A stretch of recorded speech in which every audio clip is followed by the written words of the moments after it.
Twin boys were polar opposites. Kyle was the eternal pessimist. He saw the negative in everything. The glass was always half empty. Chad, the other twin, was the eternal optimist. He always saw the sunny side to things. He always saw the glass half full. The twins' parents were curious about why their sons were so different. So they took them to a therapist. The therapist, too, was curious about how different they were in temperament. He put Kyle, the pessimist, in a room full of toys and observed his reactions.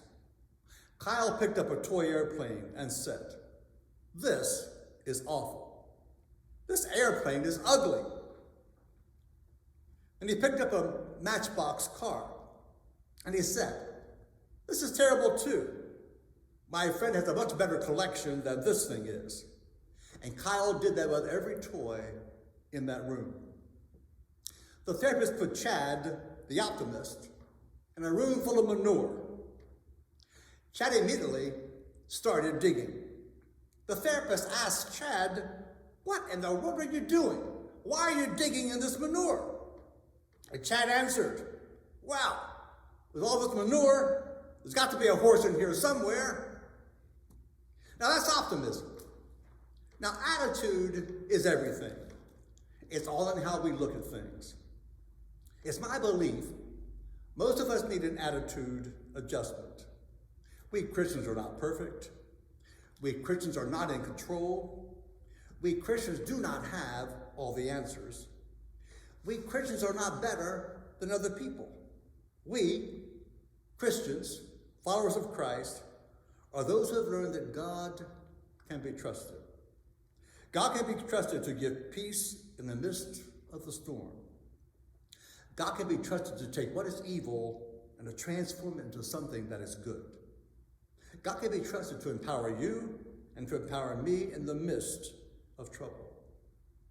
We have a lot for which to be thankful. We don't have to be an eternal optimist to see and to realize how blessed you and I really are, how much we have, how good God is to us.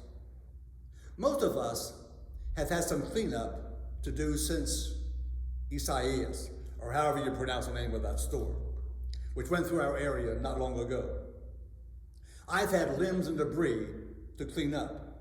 Kay and I have raked, sawed, bagged, and piled tree limbs and debris caused by the storm. In the midst of all this, I am grateful and thankful that our damage was minimal compared to so many others.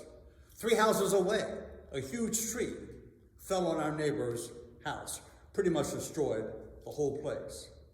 So many people have suffered so much damage during the storm. But I try to continue to look for the positive in the midst of that storm.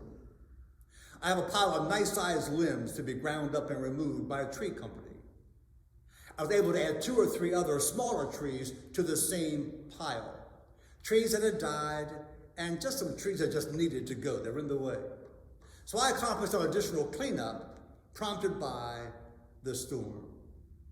I was also able to express my appreciation to the Republic trash collectors when they stopped by to pick up all the extra debris we had. I had 2 large trash cans and 4 large bags of debris for them to pick up. When I heard the truck coming, I dashed out of the house and I gave each of the trash guys a $10 bill. I also thanked them for all their extra work in the aftermath caused by the storm. I was blessed with a smile and a thank you from each of them. When you and I are a blessing to someone else, 2 things happen. The person receiving our thanks, our appreciation, is blessed. And then secondly, you and I are blessed in return because of giving thanks and appreciation. We feel better because of our gratitude. The Apostle Paul says in 1 Thessalonians, "Give thanks in all circumstances. This is God's will for you in Christ Jesus." Now, I'm still trying to do this, to give thanks in all circumstances. Sometimes I succeed, Other times, I do not. Showing appreciation, showing thanks to God, showing appreciation, showing thanks to others is a challenge. Let's keep working to change our attitude and to be thankful.